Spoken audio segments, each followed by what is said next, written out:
Hi, my name's Karice Leila. I'm a women's wear designer and you're tuned into Toasters Online.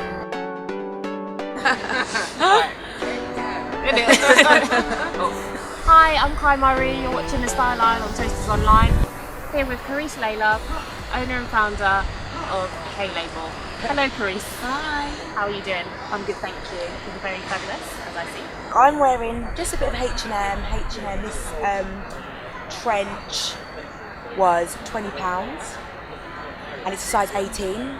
And I was like, yes, everything I need. And then I've got this body on, which is like, it goes into like knickers underneath. And then I'm wearing my K Label skirt, just fits really well. And then I've got on Paula Victoire heels, which I bought in Europe. So like, why the size 18? Was it because it was on sale and that's all you found? No. I like it oversized. Yeah, I like really playing with proportions. Yeah. But it's actually really rare that you find anything in my wardrobe that's actually my size. Yeah. Like even jersey, I like to get it really small or really big. So yeah. Is this actually something from the K Label? I'm wearing a skirt which is from the K Label. I kind of have a range of skirts. I do other things, not just skirts. But yeah, this is just one of the ivory tube maxis. And how is that doing? Like, this is actually one of the best sellers. I've literally, as soon as I bought out this in white, people have kind of just gone crazy for the white one. do you think you do any other colours? Or? Yeah, I have it in black, I have grey, and I have a beige / nude as well. But it's just kind of a staple piece that I think goes with anything and just fits really well. So people like that. Yeah. And like, tell us about the K Label. How did that come about? The K Label kind of started with me not finding what I wanted to find in stores or online. So I kind of thought, well, I'm a designer, I can sew, I can do all of this stuff, why don't I just make it myself? So it kind of just started as me making my own garment and posting it online, and then it kind of just, I got a big demand from it from there. And then I've kind of expanded slowly into kind of getting my own studio and, you know, making orders for loads of different people worldwide actually, so yeah. Yeah. Who's the typical K Label girl? It's me. It's really me. It's what I want to wear, and that's the fun of it, is that I don't have anyone to answer to. Yeah. If I want to wear something that's laced up from here to there, then I'll do it, and that's the thing. So there's a lot of people that I've seen that would really represent the brand well, but in terms of who's my kind of target, it's someone that's like me and has that kind of same eye. But you know, it's open to anyone, but that's who I design for. Yeah. Do you have any like British like style fashion icons at all who you look to, or you just like their style? I have really a lot of old fashion icons, like Bianca Jagger. She's my favourite. I think she's so amazing. I want to be her reincarnated. Like, she dresses so elegantly, but she's still very edgy and sexy with it as well. So she's definitely a style icon. I don't think she's British, but okay. And then I really like Erykah Badu. I love how she dresses. I think she's so out there. She's outside the box. I love her piercings. I love the hats that she wears. And then she's very high fashion. Yeah. She's got that whole high fashion image going on. But it looks kind of effortless, like not forced. What do you think is the difference between American fashion and British fashion? I think British fashion is very effortless, and it's very genuine. It's quite authentic, and I think British people are not afraid to not follow the crowd, and I feel like Americans take that and make that into a trend. So obviously it's a very general statement, but I do feel like British people have that kind of rawness with just everything, from their hair to their makeup to the way that they dress, and they're not as polished, and I love that. Yeah. So what's it like being a young designer? It's very difficult. It's not easy. It's something that I get a lot of like messages and emails and stuff from people that want to get into fashion. They love it, and they ask me about it. Yeah. And it's really hard because I want to say run a million miles the other direction. Do not go into fashion, but obviously people have love for that and that's what they have to do. But it's very difficult because there's not a lot of work in London for people, and a lot of it is very restrictive, or it's very, you know, you're working for free. So it's difficult, but it's also really fun as well, because it challenges you and it can take you to that kind of, it can really take you out of your comfort zone. So I mean, I love being a designer. I can't see myself doing anything else.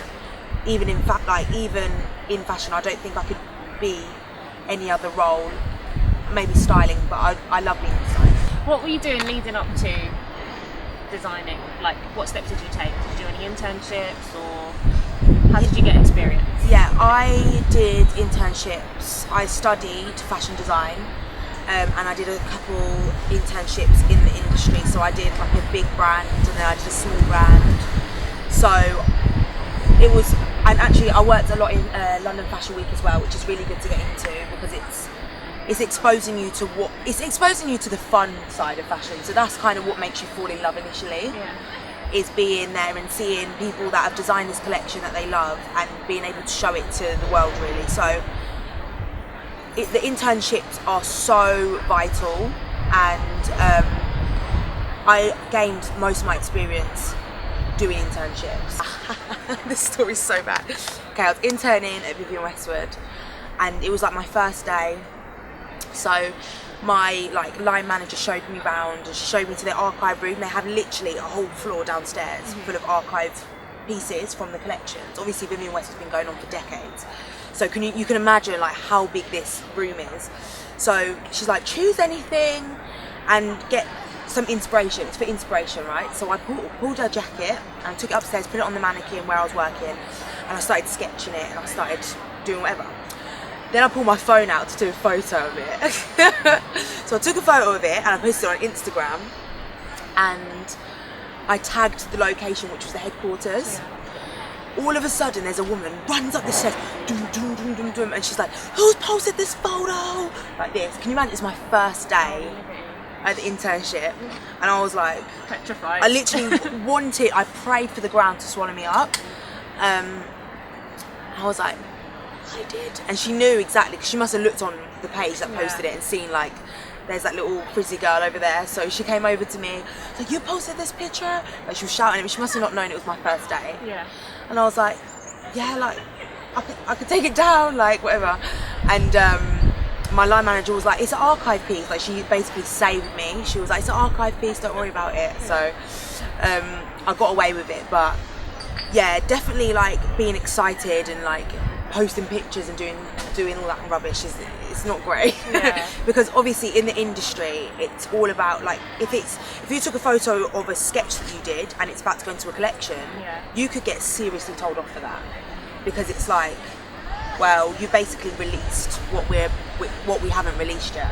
So thank God it was, you know, it was something that had been around for 50 years, and it wasn't like one of my sketches or something like that. Yeah, exactly. So yeah, that was quite weird and scary and every kind of emotion. But were there any times where you thought, oh, I don't know if I want to be here? Like, maybe the way people treated you, and like, were you used, was it like a lot to get like a culture shock for you, like how people no, it wasn't actually, because being that place in particular, everyone was so lovely and made me feel like I fitted in straight away. I kind of got like, I became bossy boots really quickly. So like it wasn't a shock or anything. I think everyone was really friendly and we all got on really well. So like, obviously there's moments where you're under pressure and there's stresses, and you know, you've got a deadline the next hour and you're not near where you're supposed to be in terms of work,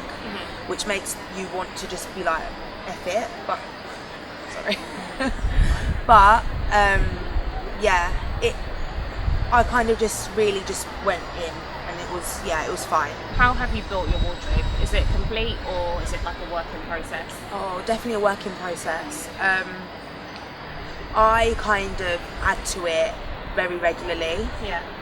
And I don't really throw away old clothes. I kind of keep them in storage. So when it's summer and I've got all my winter clothes, I kind of put them in the storage and kind of let them wait until winter comes back around. But I kind of I'm always buying new things to like update my wardrobe. It will never be that's my wardrobe for however long. What is like a wardrobe staple? There's so many staples. Come on, so many staples. I class like jersey, denim, you know, that fitted skirt, and all the kind of go-to dresses, the go-to pieces, like, you know, your LBD, whatever. Yeah. They're all staple pieces. A blazer. Kind of, you've got to have one of all of them things. Yeah. Come on. Was it 2 summers ago? I went through this phase where I would wear anything that was lime green. Horrific. So disgusting. Everything was lime green. Everything that I bought was lime green, and it was just, I threw it all in the bin. It's so bad. It's really bad. But everything that I wear now is like a neutral colour or earthy tone. Yeah. And I have this thing that I love to put the same colour or tone together. Okay. So that's like my little thing at the moment. Have you ever gotten dressed, like ready to go out, and then someone like cancels on you or something? So you've like proper feeling yourself, like, yeah, I look good, my makeup's on fleek.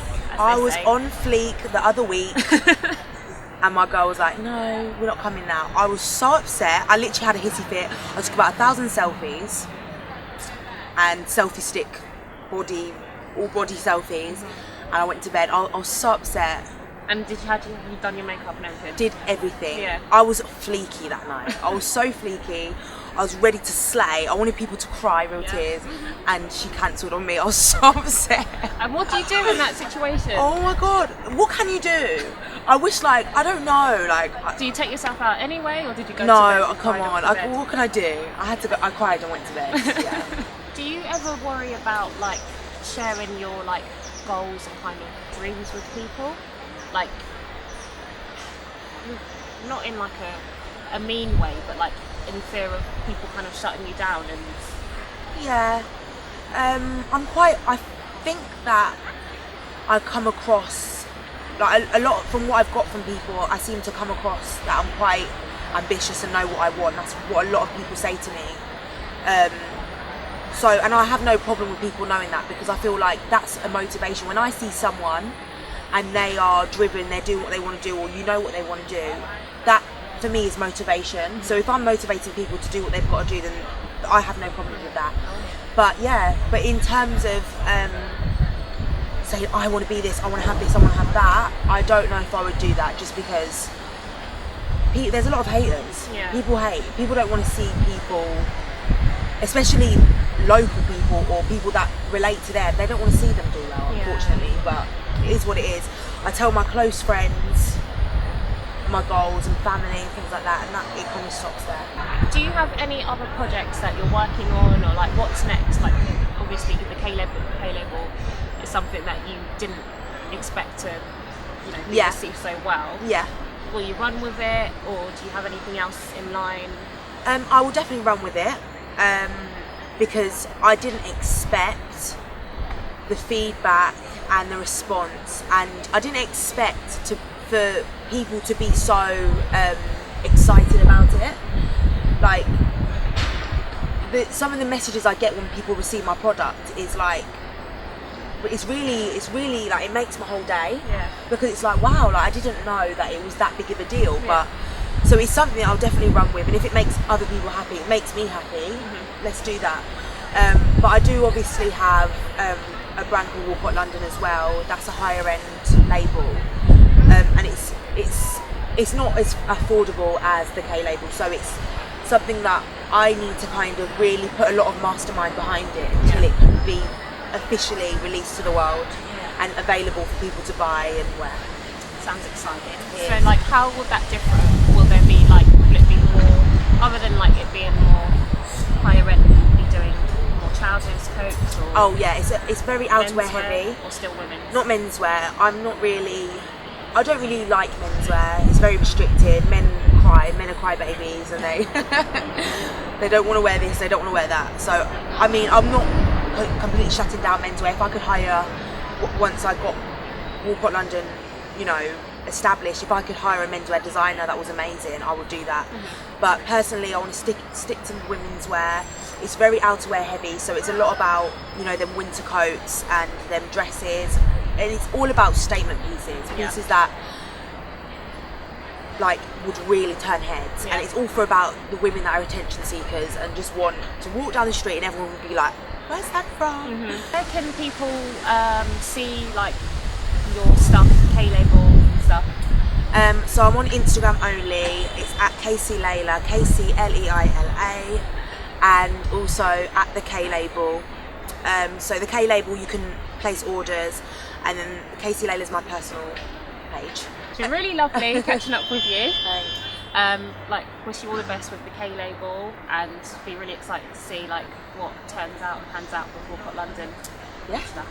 So, yeah. Stay tuned. It's all gonna be, yeah.